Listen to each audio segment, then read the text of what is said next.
Hello friends, GS with Wasim में आपका एक बार फिर स्वागत है। एक नई न्यूज़ है जिस पर हम चर्चा कर लेते हैं। क्या न्यूज़ है? आईएनएस विक्रमादित्य और आईएनएस विक्रांत का संयुक्त रूप से संचालन किया गया है। कहाँ पर किया गया है संचालन संयुक्त रूप से? तो ये है अरब सागर में। कहाँ पर? अरब सागर में। अरब सागर में इसका संयुक्त रूप से संचालन किया गया है। भारत ने अपनी शक्ति को बढ़ाते हुए इसका संचालन क्या है, चर्चा में क्यों है, क्या है इसमें ख़ास, आइए इस पर चर्चा कर लेते हैं। तो देखिए, हिंद महासागर और अरब उससे आगे समुद्री सुरक्षा तथा शक्ति प्रक्षेपण के विस्तार की स्थिति भारतीय नौसेना के लक्ष्य में एक महत्वपूर्ण उपलब्धि है। इस अभ्यास से ये क्या किया गया? देखिए, ये एक अभ्यास किया गया किस किस का? तो आईएनएस विक्रमादित्य और आईएनएस विक्रांत का जो है वो अभ्यास किया गया है। इन दोनों का अभ्यास किया गया है। स्वदेशी तकनीकी से निर्मित, ये स्वदेशी तकनीकी से निर्मित है। कौन सा? इस अभ्यास में दोनों विमान वाहक आईएनएस विक्रमादित्य और आईएनएस स्वदेशी तकनीकी से निर्मित आईएनएस विक्रांत, ये जो आईएनएस विक्रांत है ये स्वदेशी तकनीकी यानी भारत के अंदर ही बना हुआ है, जबकि आईएनएस विक्रमादित्य जो है वो भारत में नहीं बनाया गया है। के साथ साथ जहाज़ी पनडुब्बियों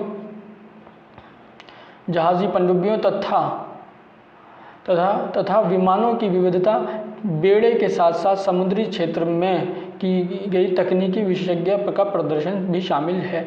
यानी कहने का सिर्फ मतलब इतना है कि इसमें एक जहाज़ हैं, विमान वाहक पोत हैं जिनको कहा जाता है। इनका क्या है, भारत ने अरब सागर के क्षेत्र में क्या किया गया है कि एक अभ्यास किया है। हालांकि कल ही की ये घटना है न्यूज़ इसमें।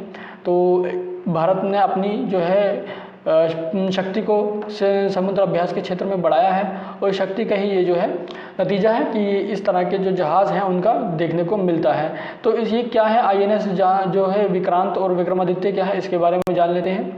देखिए, आईएनएस विक्रमादित्य जो है वो एक स्वदेशी निर्मित जहाज़ है जिसे आईएनसी के नाम से भी जाना जाता है। भारत में पहला विमान वाहक जहाज़ है जो प्रोजेक्ट 71 यानी प्रोजेक्ट 71 के तहत 2009 में कोचीन में बनाना आरंभ हुआ था।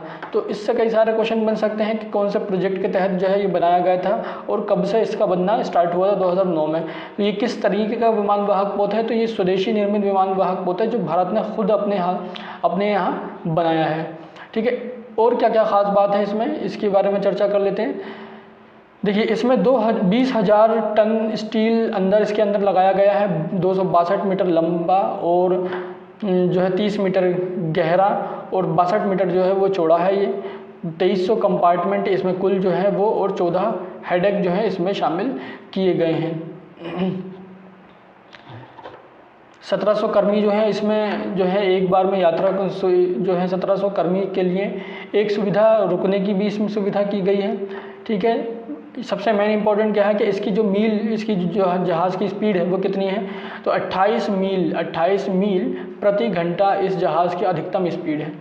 2 बार ये पूरे लगभग चक्कर लगा सकता है पूरे भारत का, अगर एक बार इसमें फ्यूल भर दिया जाए। तो देखिए, कुछ इस तरह का जो है ये दिखाई देता है आईएनएस विक्रांत। ये भारत का पहला स्वदेशी निर्मित जो है वो युद्धपोत है एक तरह से। और दूसरी अगर हम बात कर लेते हैं आईएनएस विक्रांत क्या है, तो आईएनएस विक्रांत तो आईएनएस विक्रमादित्य क्या है? तो आईएनएस विक्रमादित्य जो है वो विक्रमादित्य यूक्रेन के माइकोलेव ब्लैक शिपयार्ड में 1978 से लेकर के 1982 तक निर्मित किया गया विमान वाहक पोत है। ये भी एक तरह का जहाज़ ही है, समुद्र में जो युद्ध क्षेत्र में काम आता है। तो उसमें क्या है कि ये जो जहाज़ हैं ये सभी के, ये जो दोनों ये वाला जो जहाज़ था हमारा विक्रांत, ये हमारा भारत में निर्मित है, जबकि विक्रमादित्य जो है वो कहाँ पर ये निर्मित है? आपका यूक्रेन में।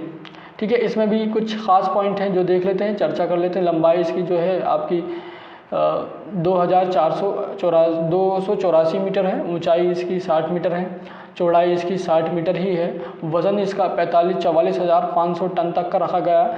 संचालन 7,000 समुद्री मील है।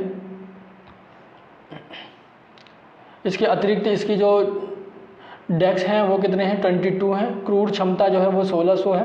कंपार्टमेंट 2500 हैं। और इसकी स्पीड, सबसे इम्पोर्टेंट जो वर्ड टॉपिक है, जो पॉइंट है वो यही है कि स्पीड इसकी कितनी है? तो ये 18 नॉट्स है। इसकी 18 नॉट्स इसकी स्पीड रखी गई है। इसके अलावा इसमें 34 विमान एयरक्राफ्टों के रख रखाव की सुविधा भी इसमें शामिल है, यानी एक बार में ही 34 विमानों को, जो जहाज़ होते हैं उड़ने वाले, वहाँ उनको लैंड करा सकता है। तो ये थी हमारी दूसरी न्यूज़ जो हमने डिस्कशन कर ली है। इस तरह से ये करंट अफेयर में की एक सीरीज़ हमने शुरू कर दी है जो यूपी पीसीएस और आरओ के लिए बहुत इंपॉर्टेंट है, यानी जो अभी हाल ही में एग्ज़ाम होने वाले हैं यूपी पीसीएस में आरओ और एआरओ का जो एग्ज़ाम होने वाला है उसके लिए बहुत ही इंपॉर्टेंट ख़ास साइंस एंड टेक्नोलॉजी से रिलेटेड जो है वो न्यूज़ बनती हैं। इन सब न्यूज़ों पर डिस्कशन करने के लिए आप हमारे चैनल के साथ जुड़े रहिए। धन्यवाद।